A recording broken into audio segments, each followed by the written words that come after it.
Hey guys, hopefully you're hearing this okay. I don't have my microphone, so hopefully the iPad's picking it up okay. But here's our quiz for today. I'm doing number 1 for you, just as an example. We're going to use y equals kx for direct variation. And so number 1, x is -4, y is also -4. We're going to plug each of these in. So y is -4 equals k times x, which is -4. And now we just want to simply solve for k, and to do so, I need to divide both sides by -4. Those will cancel out, leaving me with a positive 1. Two negatives make a positive. 4 over 4 is 1, equals k. Okay?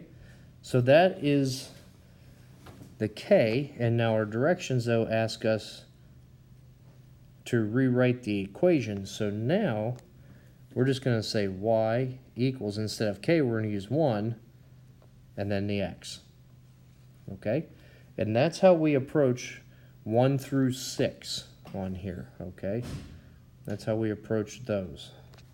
So we can zoom in a little bit. My writing doesn't seem to want to move. But that's exactly how you want to do it, is like I just did on this example right here.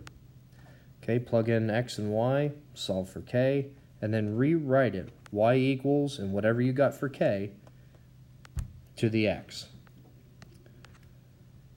Number 7, if you get it correct, I will make a bonus problem for you, as will I for number 11. If you get it correct, I'll give you 1 bonus point on the quiz. Number 8, 9, and 10. I'm going to erase this stuff so it's not in the way anymore.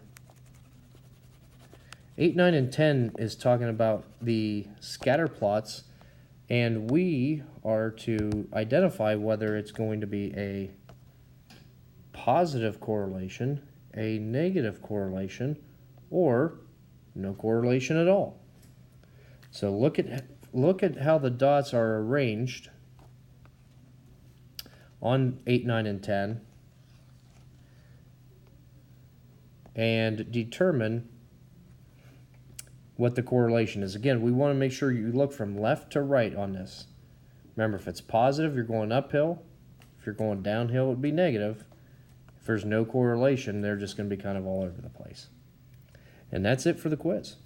So take your time, work through it. If you have any questions, please feel free to let me know. Have a great day. God bless you.